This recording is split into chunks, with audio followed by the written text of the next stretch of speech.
Welcome students to another day in the Foods Lab. Today we are going to be working with some fresh fruit in making a fun and refreshing summer fruit salad.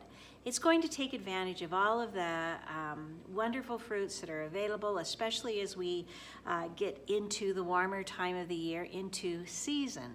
When something is in season, as we know, it's going to be highly available, which means that the price is going to be lower because the farmers are having to compete against one another.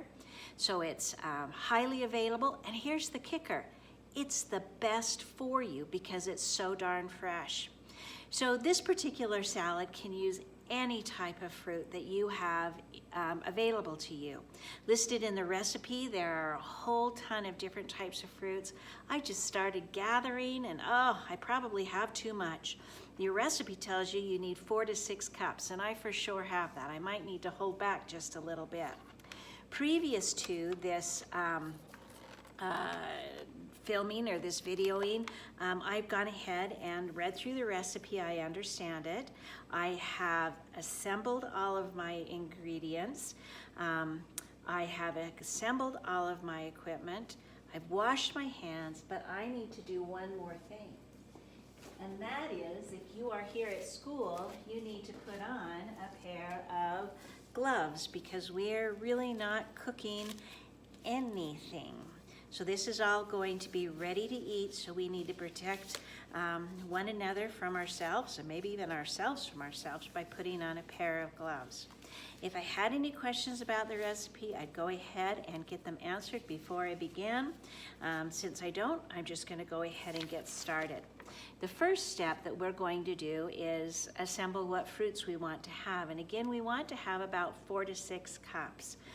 This is a guesstimate amount, and I'm just going to go ahead and use, because I'm a little nervous about what I've got, my 1 cup measuring cup, and I'm going to look for somewhere between 4 to 6 cups. If I have more than that, it's not going to hurt it. It's just that the topping that goes with this won't be enough for it. I've gone ahead and picked out excuse me, a couple of different types of fruits. The first one is mandarin oranges, and I'm using a canned orange. I could use fresh, and but I wanted to use a canned one because I wanted to talk about them. Nutritionally, they're not quite as good for you because the processing takes something out of them. As in regards to vitamins and minerals, they're affected by the heat, by the liquid that they sit in, but they're an okay thing to have. They're just not as good as the fresh ones. I want to choose one that doesn't have sugar added because fruits naturally have their own sugars. We don't need to add anything more into them. The second fruit that I'm going to choose to work with is, how about a little bit of cantaloupe? The cantaloupe you will get here at school will be a portion of a cantaloupe, and it's going to have some seeds in it. You want to remove the seeds, and a spoon is a perfect thing just to come in here and scoop that up and remove them. After you've got that done, I want to cut these into some slices. I'm going to keep my fingers out of the way. I'm going to run that into a nice slice, and then using my paring knife, or I'm a believer in a French knife, you can see I'm going to drag this along. My thumb is always going to be kind of behind the blade as I pull the skin. I'll do that one more time. Again, I'm going to start that out, and then my thumb is actually behind. Oops, I can't see at the same time and do this at that angle. I'm going to have my thumb behind the blade so I don't end up cutting myself. And then I'm thinking bite-sized pieces.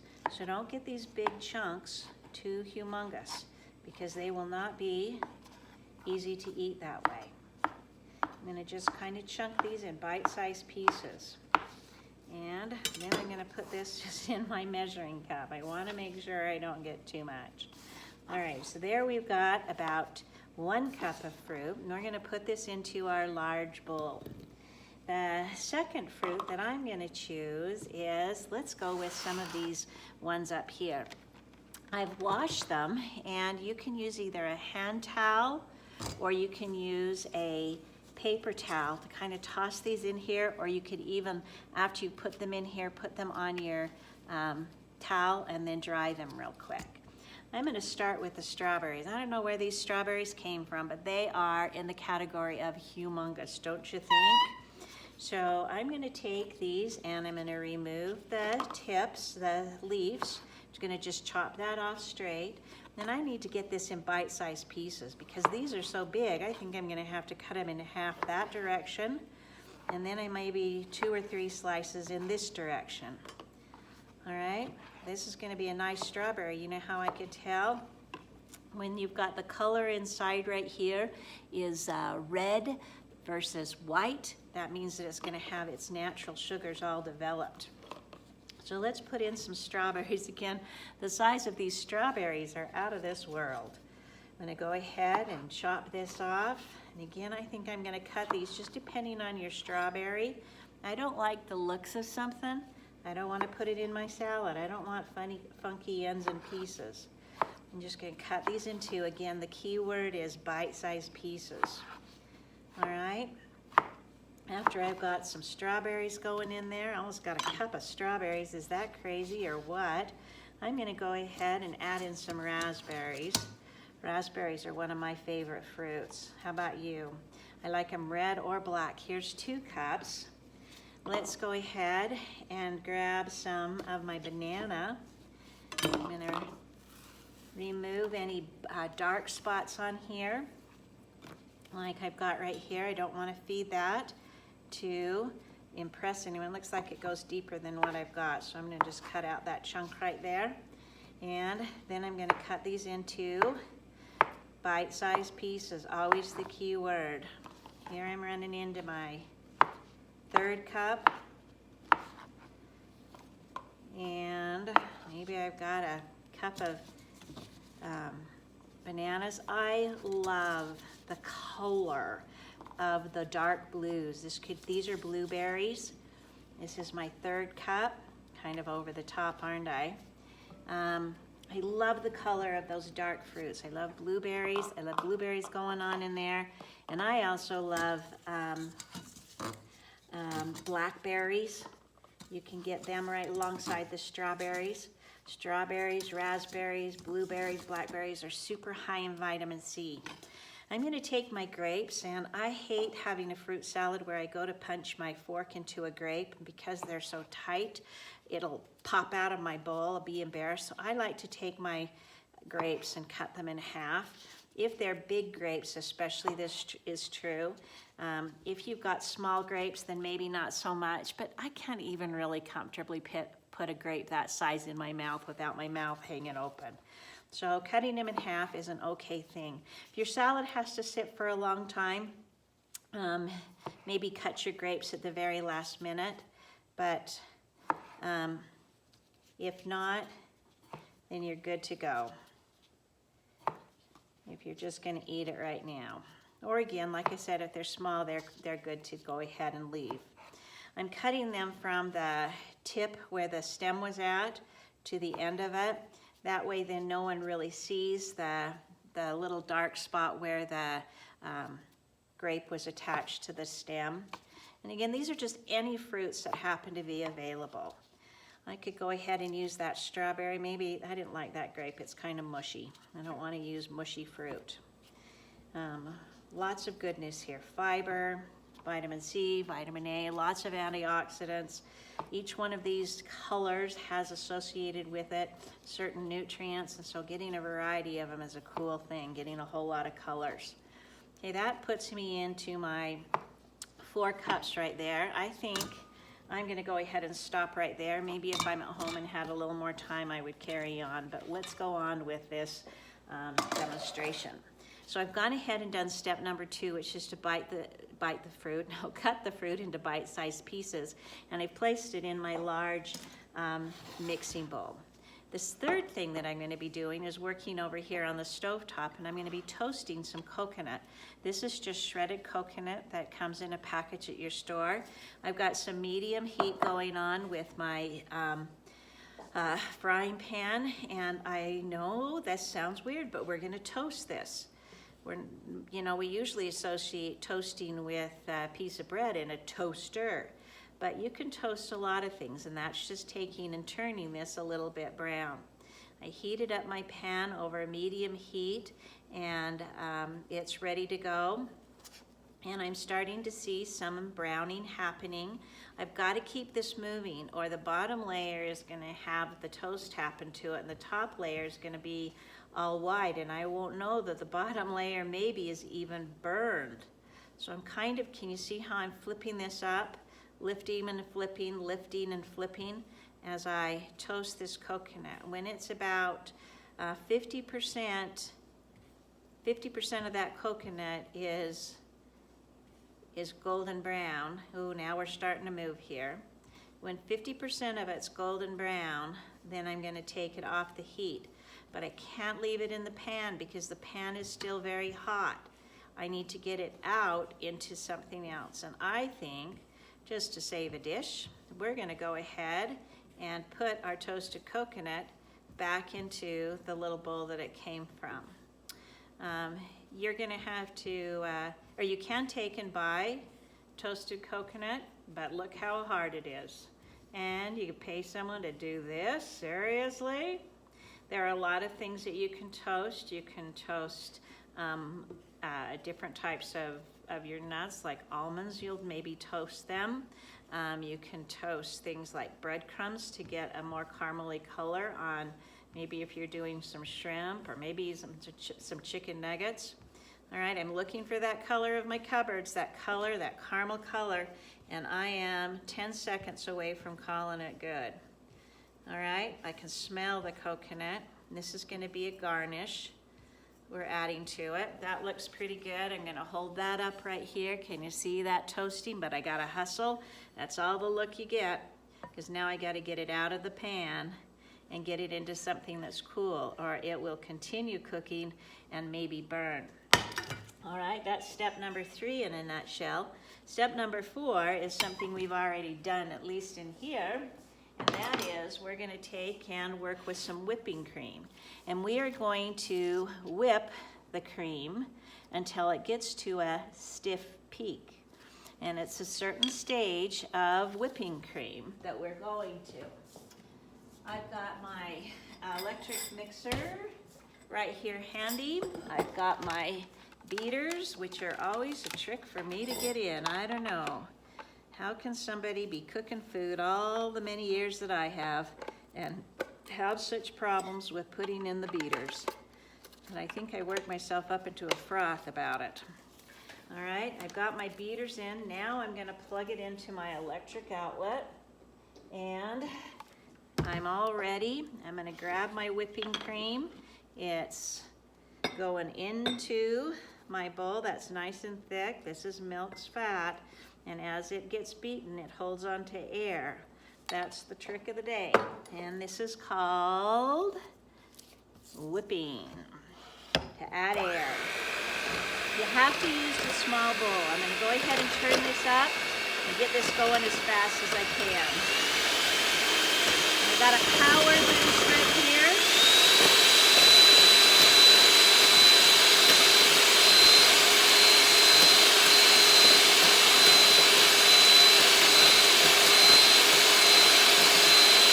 Got that going a touch. I'm going to go ahead and pop that powdered sugar in.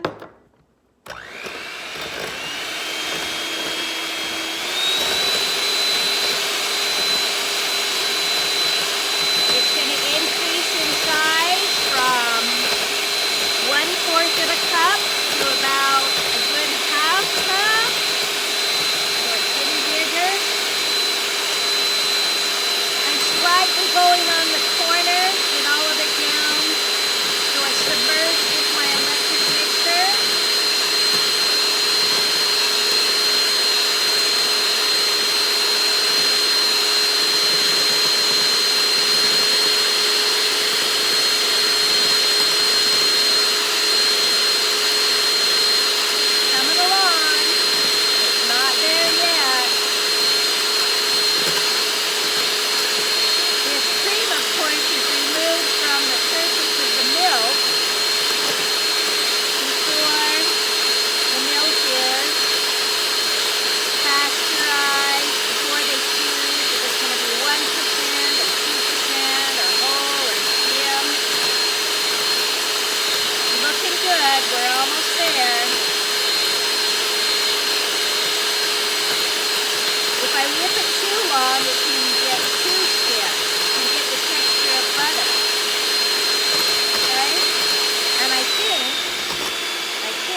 thing I can see is I can see all of the trails. Can you see that I've left behind with my mixer?